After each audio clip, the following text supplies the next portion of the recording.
నాటుకోడి కూర ఏ విధంగా వండాలో చూపిస్తున్నాను. నాటుకోడి కూరను ఒక బౌల్లో వేసుకొని దాంట్లో అల్లం వెల్లిగడ్డ, కారము, పసుపు, కొద్దిగంత సాల్ట్, కొద్దిగంత గరం మసాలా వేసేసి కలిపి పక్కన పెట్టేసుకోవాలి. ప్యాన్లో 2-3 స్పూన్లు ఆయిల్ పోసుకోవాలి. దాంట్లో ఉల్లిగడ్డ, పచ్చిమిర్చి, తర్వాత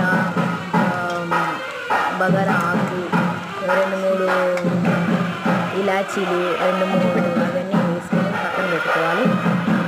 ఇక్కడ కలిపి పెట్టుకున్న ఏదైతే కూర ఉందో దాన్ని మొత్తాన్ని అందులో వేసేయాలి. తర్వాత మనం ఊరించే చికెన్ రెడీ. చూడండి ఏ విధంగా ఉందో, చాలా బాగుంటుంది.